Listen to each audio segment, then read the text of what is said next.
আসসালামু আলাইকুম। সবাই কেমন আছেন? আশা করি আলহামদুলিল্লাহ সবাই ভালো আছেন। গরুর খামার করার সবারই ইচ্ছা, কিন্তু গরুর খামার করলে সর্বপ্রথম যে বিষয়টার প্রতি সবার গুরুত্ব দিতে হবে সেটা হচ্ছে গরুর খাবার ম্যানেজমেন্ট। আমরা সব কিছুর কম্বাইন মিলিয়ে ভিটামিন, মিনারেল, প্রোটিন, আমিষ সব কিছু মিলিয়ে যদি খাবার মিক্সচার করতে পারি একত্রে, তাহলে খাবারের রেটও কমে আসবে এবং গরুর সঠিক পুষ্টি অনুযায়ী খাবারটা পাবে।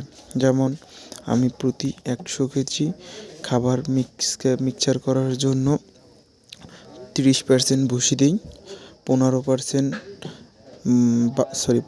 12% ভুট্টার গুঁড়ো দেই এবং ডিওআরবি দেই 12%, রাইস ব্রান দিই 10%,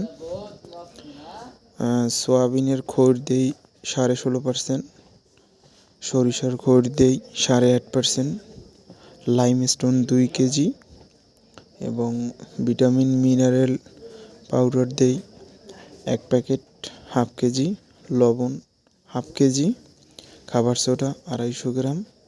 এরকমের যদি খাবার মিক্সচার করেন তাহলে গরুর দুধও ভালো হবে এবং গরুর সঠিক সময় হিটে আসবে। গরুর সর্বচাহিদা যদি আমরা এক খাবারের ভিতরেই দিতে পারি তাহলে সে গরু দিয়ে অবশ্যই ভালো রেজাল্ট পাওয়া যাবে।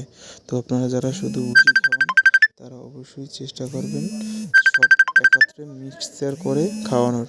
সবাই ভালো থাকবেন।